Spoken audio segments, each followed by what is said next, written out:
For those curious about pawn structures, this is the book they should buy and read.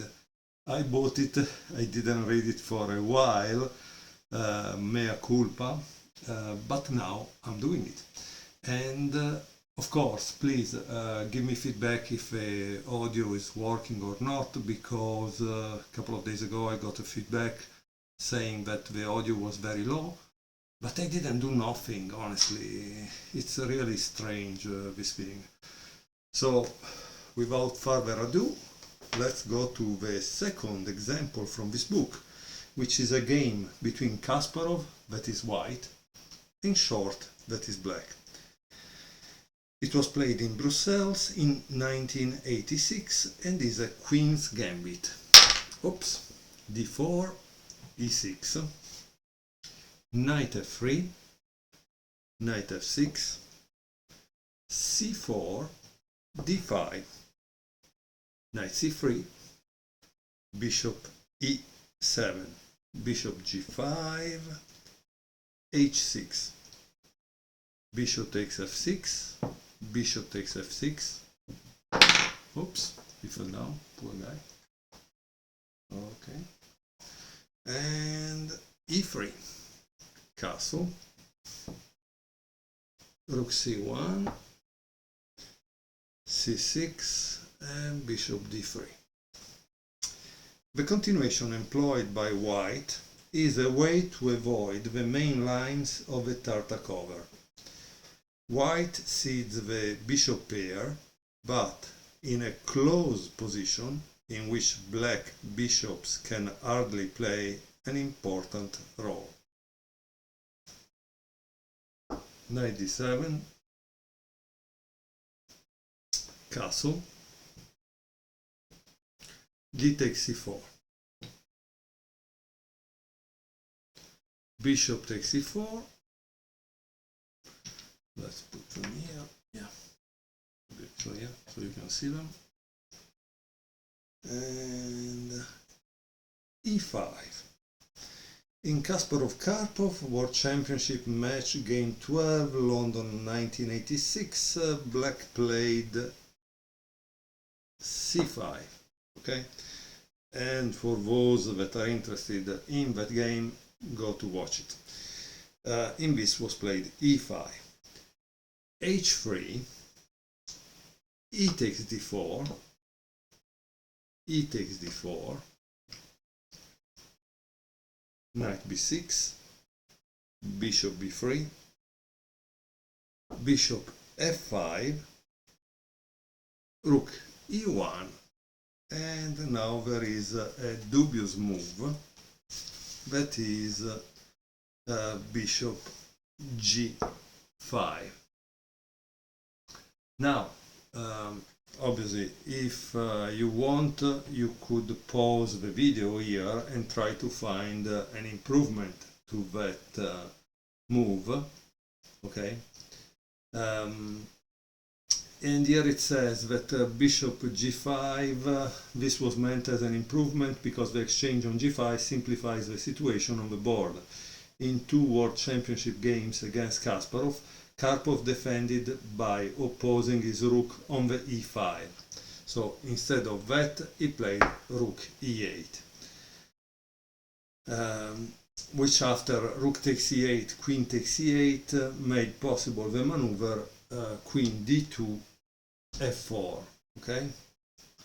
Which gave white an initiative on the king side. In both cases, however, note that black's basic problems remain the same. White's light square bishop is a mighty piece on a diagonal on which black has no means to oppose it. Okay, so white is consequently stronger on the key square d5 and can advance his pawn at any moment. Our isolated pawn is very wealthy indeed, very healthy indeed. Okay, so in the game was played bishop g5, attacking the rook c1. And here it says that white played rook a1, and it says it takes patience to choose this move. Let the queen stay on d8 while rook e5 is threatened. Okay, yeah, but maybe obviously Kasparov was very well known for his opening theoretical preparation, and so probably that was prepared at home in his home analysis, right? Because for sure after the Karpov-Kasparov matches he really analyzed extensively everything to try to take a little advantage over Karpov. Okay, knight d7, a passive reaction, but sometimes there is no appealing option. At least now the e5 square is controlled. Unfortunately for black, what was hanging in the air since the early phase of the game now comes by force. Okay, and so we know that it seems you really want to push the isolated pawn, okay? So from this I can start to understand, thanks to this example, that if I'm black I need to stop it. If I'm white I want to push it, okay? The right time to advance in the center. So what did Short played?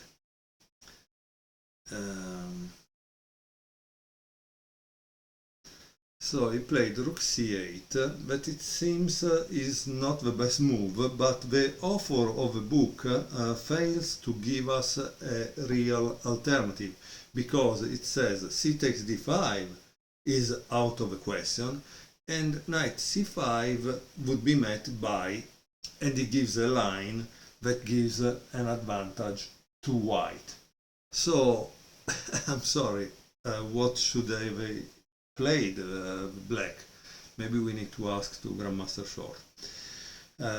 So rook c8, knight d4, bishop g6, and now if you are white, maybe pause the video, because you must play a very interesting move.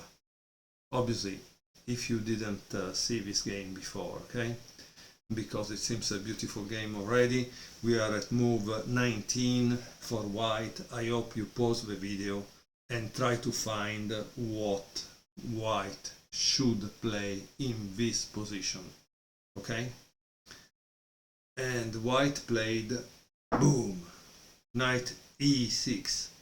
One of the tactical motives arising after the pawn thrust is the penetration of a knight in its footsteps, using the vacated square as a springboard. So the vacated square as a springboard. White forces events to his advantage. F takes c6, d takes c6, notice there is a discovery check here. King h7, queen takes d7, queen b6. The exchange of queens would just make things easier for white. With queens on, there is some dim hope of counterplay. However, nothing can change the crucial fact, like in Alekhine game, the isolated pawn has turned into a far advanced pass pawn. It's pass, okay? That will cost black dearly. Yeah. e7, rook f e8. Now, if you want to learn chess, you need to analyze what happens with this move, okay? And of course you need to analyze what happens with this move.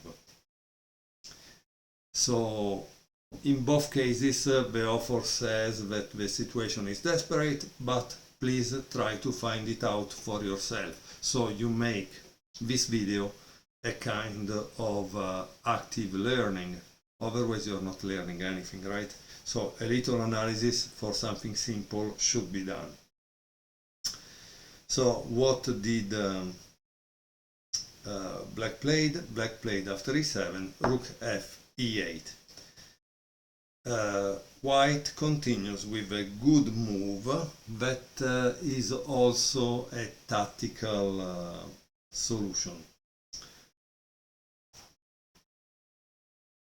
Queen g4, boom. So what does this mean?